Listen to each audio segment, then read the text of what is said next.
Hello friends, स्वागत है आप सभी का हमारे डेली करंट अफेयर की सीरीज में। और डेट है आज की 28 जून और आज भी हम डिस्कस करने वाले हैं कुछ करंट इश्यूज और लास्ट में हम डिस्कस करेंगे एक प्रैक्टिस एमसीक्यू। तो इस वीडियो को लास्ट तक देखते रहिएगा।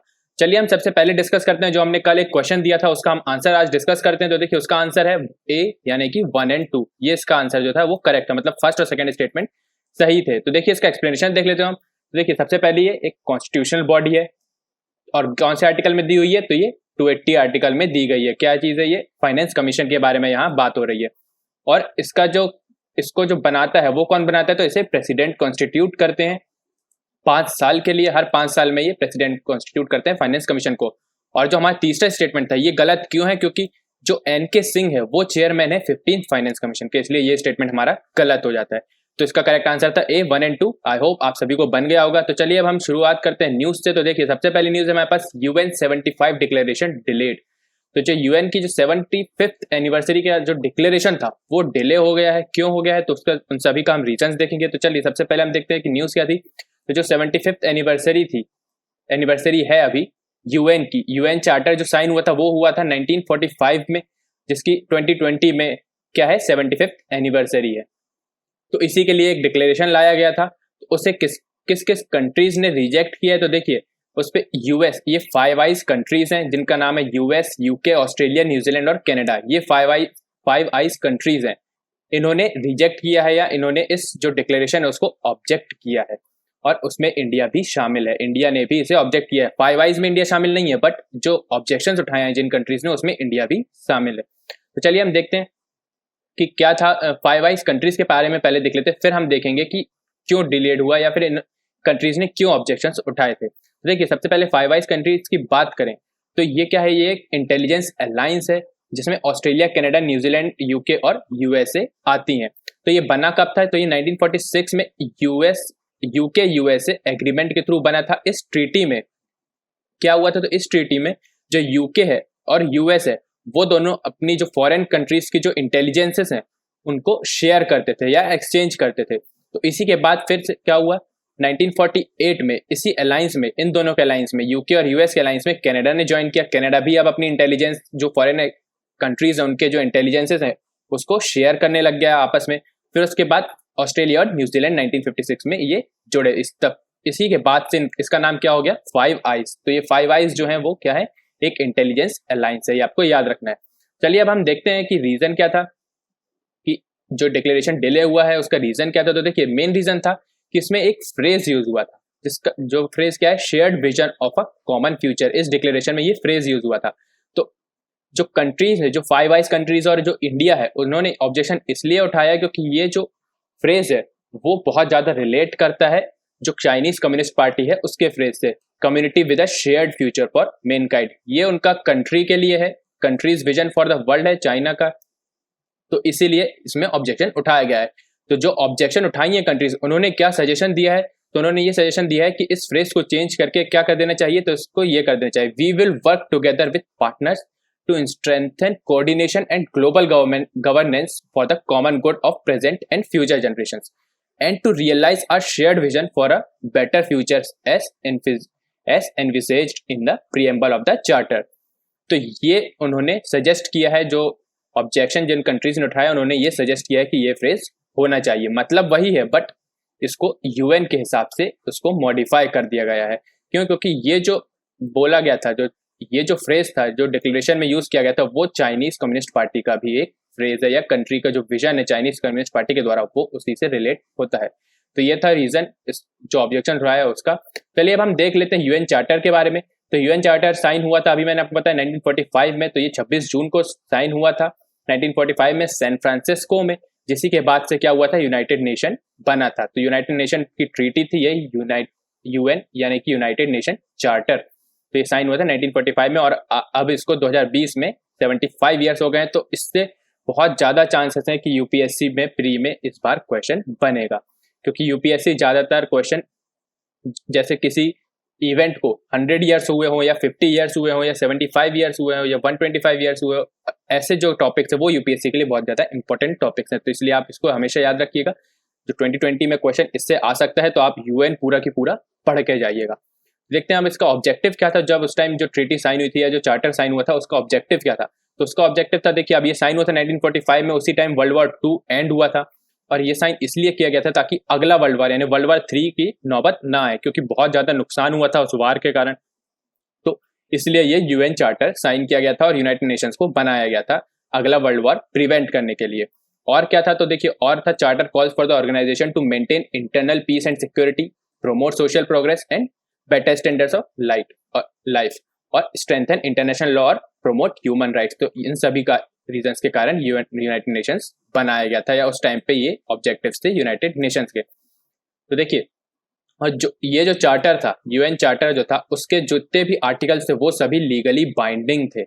सभी जो भी मेंबर कंट्रीज है उनके लिए ये लीगली बाइंडिंग थे और उन्हें फॉलो करना जरूरी था, जिन भी कंट्रीज ने इसे साइन किया था। क्यों? क्योंकि article 103 of the charter states that the obligation to the United Nations prevail over all other treaty obligations. अगर कोई भी ट्रीटी हो उससे फर्क नहीं पड़ता, अगर यूएन ने कोई ऑब्लिगेशन लगाई है तो वो उसको फॉलो करना जरूरी है।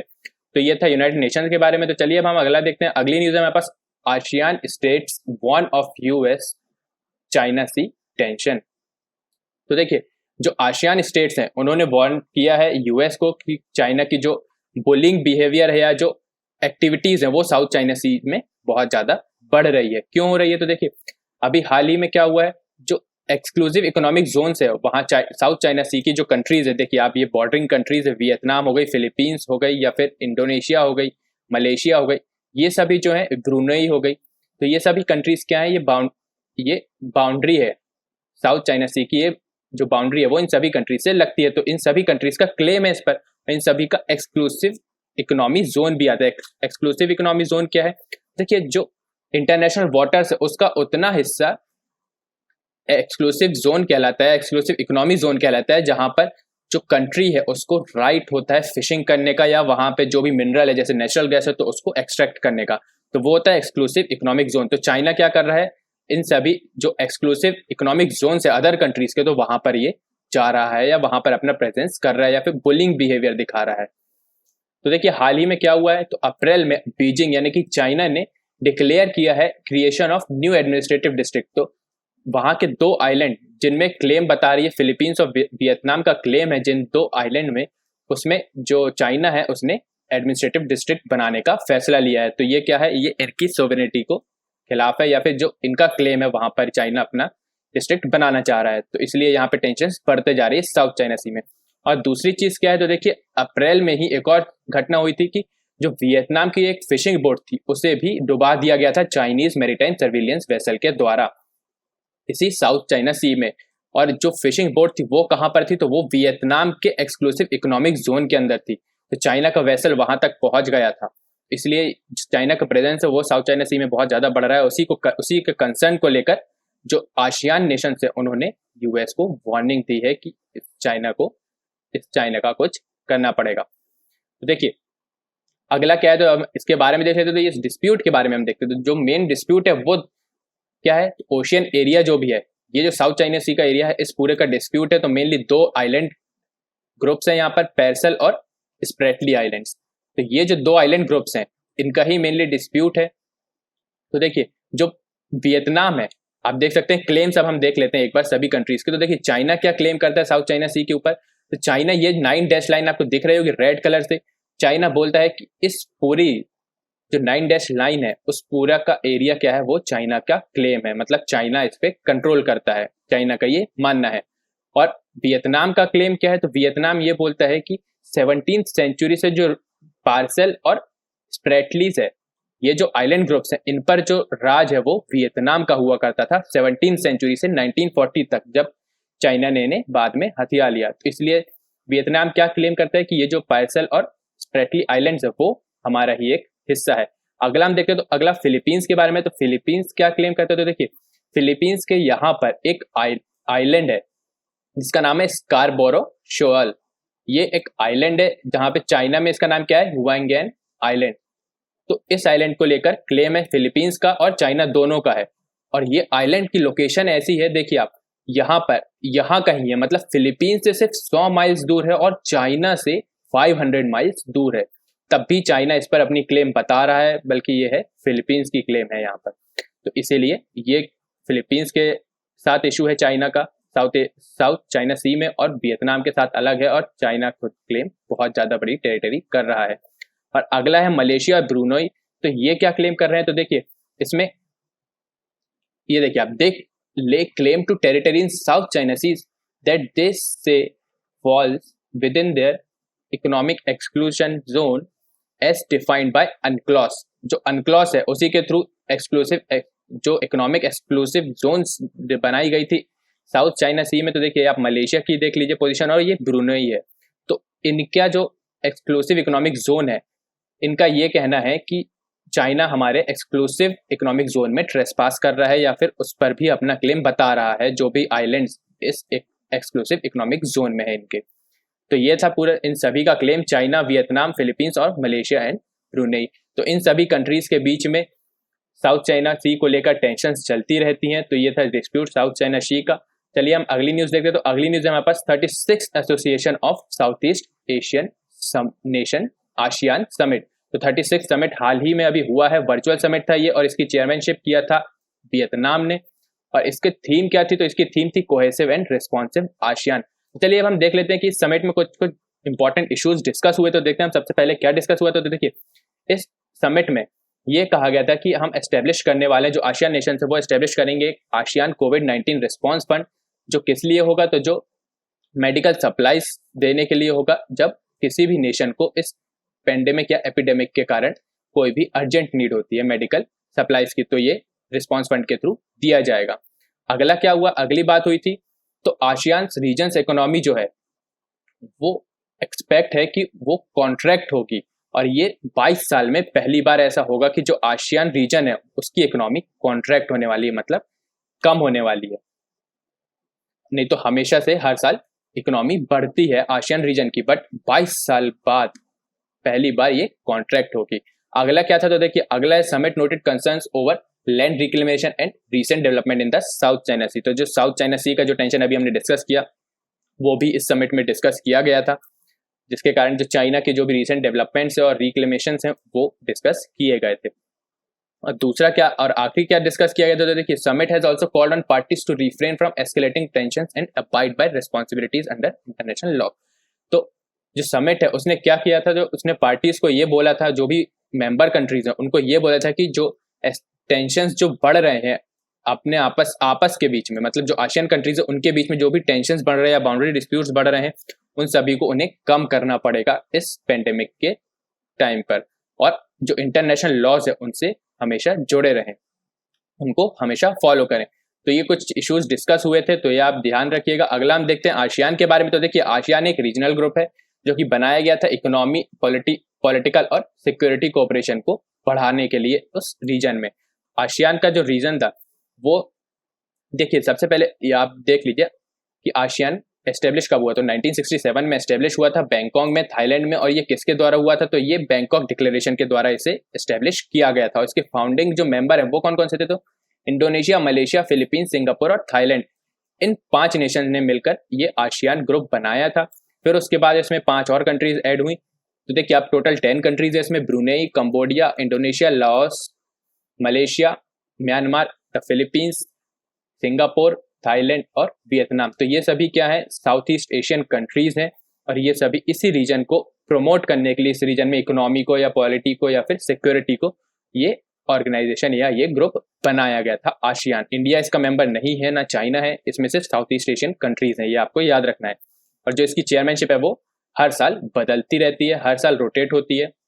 जैसे इस साल वियतनाम के पास है तो कल किसी और कंट्री के पास जाएगी, अगली बार किसी और, फिर ऐसे चेंज होती रहेंगी इनकी मेंबरशिप। तो आसियान के बारे में इतना ही था। चलिए हम अगली न्यूज देखते हैं। तो अगली न्यूज है हमारे पास एंथ्रोपॉज पीरियड के बारे में। तो एंथ्रोपॉज पीरियड ये हाल ही में बहुत ज्यादा न्यूज पे रहा है, तो ये क्यों रहा है हम देखते हैं। तो देखिए एंथ्रोपॉज पीरियड क्या है, तो रिसर्चर्स ने एक नया पीरियड बनाया है एंथ्रोपॉज। ये ऐसा टाइम पीरियड है जब जो कोविड-19 जो पैंडेमिक फैल रहा है उसके कारण जो सारी ह्यूमन एक्टिविटीज है वो रुक गई हैं। तो इस पीरियड को कहा गया है एंथ्रोपॉज। इसका मतलब है एंथ्रो और पॉज। एंथ्रो मतलब ह्यूमन और पॉज मतलब स्टिल या फिर रुका हुआ। तो जो ह्यूमन की एक्टिविटीज है वो रुक गई है, तो ये इसलिए पीरियड बनाया गया है ताकि जो इम्पैक्ट है इस सिचुएशन का, इस पीरियड में जो भी इम्पैक्ट पड़ रहा है ह्यूमन और एनिमल के रिलेशन में, उसको स्टडी करने के लिए ये पीरियड बनाया गया है। इस पीरियड में हम जो साइंटिस्ट हैं या जो रिसर्चर्स हैं वो डिस्कस करेंगे कि ह्यूमन और जो एनिमल्स हैं या वाइल्ड लाइफ स्पीशीज हैं उन सभी का क्या रिलेशन है या क्या असर पड़ रहा है इस पीरियड में। तो चलिए हम अगला देखते हैं। तो देखिए इसके बारे में हम देखते हैं तो क्या क्या इम्पैक्ट पड़ रहा है। तो देखिए नेचर बहुत ज़्यादा चेंज हो रहा है। क्यों? क्योंकि ह्यूमन एक्टिविटीज़ कम हो रही है। आप इंडिया की ही बात करें तो इंडिया में देख सकते हैं कि जो इंडिया की रिवर्स हैं जो पहले बहुत ज़्यादा ही पॉल्यूटेड रहती थी वो अब धीरे धीरे साफ हो रहा है उनका पानी। क्यों? क्योंकि फैक्ट्रीज बंद थी लॉकडाउन के कारण बहुत समय तक, तो पॉल्यूशन भी बहुत कम हुआ। इसके कारण क्या है, जो इन्वायरमेंट है वो चेंज हो रहा है। और दूसरा क्या मेन रीजन है, तो देखिए दूसरा है इसमें unprecedented curbs led to reports of unusual animal behaviour. जो एनिमल का जो बिहेवियर है वो भी चेंज हो रहा है। अब आप देख सकते हैं कुछ कुछ कहीं कहीं जो बड़ी बड़ी सिटीज हैं, जो मेट्रो सिटीज हैं या जो अर्बन सिटीज है, वहां पर वाइल्ड एनिमल्स देखे गए हैं जो एक अनएक्सपेक्टेड है। मतलब वहां पर वाइल्ड एनिमल्स ज्यादातर कहाँ होते हैं, फॉरेस्ट पे होते हैं, सिटी पे तो होते नहीं है। बट अब ये सिटी पर आ रहे हैं। क्यों? क्योंकि लॉकडाउन लगा हुआ है, लोग नहीं है सिटी में, तो जानवर क्या सोच रहे हैं कि ये जगह हमारे लिए अब सेफ है, तो इसलिए जो जंगली जानवर है वो भी सिटी में आते जा रहे हैं। तो इन्हीं सब जो ह्यूमन और एनिमल की जो रिलेशन है इस टाइम पीरियड पे, तो उसी को स्टडी करने के लिए ये एंथ्रोपॉज पीरियड बनाया गया है। और दूसरा क्या चीज है, तो देखिए दूसरा है hidden from human view animals में also start roaming freely across the world's ocean following reduction in vessel traffic and noise pollution level. तो जो ओशियन की बात करें तो ओशियन में भी जो सरफेस पे आने लगे हैं बहुत सारे एनिमल्स या बहुत सारे एक्वेटिक जो एनिमल्स हैं वो सरफेस पे आने लगे हैं। क्यों? क्योंकि जो शिप्स का मूवमेंट है या जो भी वेसल का मूवमेंट है वो रुक गया है और नॉइज पोल्यूशन भी कम हो गया है, तो इसलिए वो सरफेस पे आने लगे हैं। तो ये सभी स्टडी इसमें की जाएंगी इस पीरियड के बारे में, और फिर हम अच्छे से देख सकते हैं कि जो ह्यूमन का और नेचर का या फिर जो एनिमल्स का जो रिलेशन है वो किस टाइप से है। और दूसरी चीज क्या है, तो देखिए अगली चीज देखते हैं हम, लॉकडाउन में have been more difficult and challenging for various urban dwelling animals. अब देखिए वाइल्ड एनिमल्स की तो हमने बात कर ली है, बट अर्बन ड्वेलिंग एनिमल्स जो हैं जो सिटीज में ही रहते हैं, जैसे रैट्स हो गया, गर्ल्स हो गया या मंकीज हो गया, उन पर भी इसका बहुत ज्यादा इम्पैक्ट पड़ा है। क्यों? क्योंकि जो इनका जो खाना होता है वो मेनली किसके कारण होता है, तो जो ह्यूमंस जो कचरा फैलाते हैं या जो भी खाना छोड़ते हैं बचा हुआ खाना, उसके कारण होता है। बट लॉकडाउन के कारण इनका भी खाना इफेक्ट पड़ा है। क्यों? क्योंकि ह्यूमंस बाहर नहीं निकल रहे हैं, घरों में रह रहे हैं, तो खाना कम बच रहा है और जो इनको जो खाना है वो मिलना चाहिए वो नहीं मिल पा रहा है। तो इम्पैक्ट दोनों पे पड़ रहा है, वाइल्ड लाइफ पे भी पड़ रहा है और जो अर्बन सिटीज में जो भी एनिमल्स है उन पर भी इम्पैक्ट पड़ रहा है। इसी सभी चीजों की स्टडी इस एंथ्रोपॉज पीरियड में करेंगे रिसर्चर्स। चलिए हम अगली न्यूज के बारे में देखते हैं। तो देखिए अगली न्यूज है हमारे पास advance torpedo decoy system Maareech के बारे में। तो ये हाल ही में अभी इंडियन नेवी में इंडक्ट किया गया है ये एडवांस टॉर्पेडो डिफेंस सिस्टम यानी ATDS, जिसका नाम है मारीच। ये आपको याद रखना है मारीच। तो देखिए ये करता क्या है, तो हम इमेज के थ्रू समझते हैं। तो देखिए ये मान लीजिए दुश्मन की सबमरीन है। एक मिनट मैं इसका कलर चेंज कर लेता हूं ताकि आपको दिख जाए अच्छे से। देखिए ये मान लीजिए दुश्मन की सबमरीन है और इससे दुश्मन क्या लॉन्च करने वाला है, ये टॉर्पेडो है, यानी कि एक टारगेट पे एक मिसाइल लॉन्च करने वाला है। ये जो टॉर्पेडो होती है एक मिसाइल टाइप की ही होती है, बट बहुत ज्यादा हैवी होती है, बहुत ज्यादा डिस्ट्रक्शन क्रिएट करती है। तो इससे बचने के लिए जो है वो DRDO ने एक नया सिस्टम लेकर आया है जिसका नाम है एडवांस टॉर्पेडो डिकॉय सिस्टम। तो वो क्या करेगा, जो हमारी जो शिप रहेगी, जो इंडियन नेवी की जो शिप रहेंगी उनमें ये लगा दिया जाएगा। यहाँ पे आपको दिख रहा होगा ये सिस्टम लगा दिया जाएगा। तो जिसके कारण जो भी टॉर्पेडो इस शिप के टारगेट के लिए निकली है वो क्या होगी, इस डेकॉय सिस्टम, ये जो डेकॉय सिस्टम है वो इस टॉर्पेडो को कंफ्यूज कर देगा उसके पाथ से। मतलब उसको कंफ्यूज कर देगा कि उसको किस तरफ जाना है और वो अपने पाथ से डेविएट हो जाएगी, और जिसके कारण क्या होगा, जो हमारी शिप है उस पर अटैक नहीं हो पाएगा। तो ये बहुत ही अच्छा सिस्टम है और ये इंडिजीनियसली बनाया गया, मतलब हमारे इंडिया में ही बनाया गया है, मेक इन इंडिया प्रोजेक्ट के तहत DRDO ने इसे बनाया है। ये आपको याद रखना है। इसका काम क्या है, तो टॉर्पेडो अटैक से उससे बचना इसका काम है, इससे बचाना इसका काम है। तो ये था एडवांस टॉर्पेडो डिकॉय सिस्टम के बारे में जिसका नाम है मरीच। ये आपको याद रखना है। अगला हम देखते हैं, तो अगली न्यूज हमारे पास संकल्प पर्व के बारे में।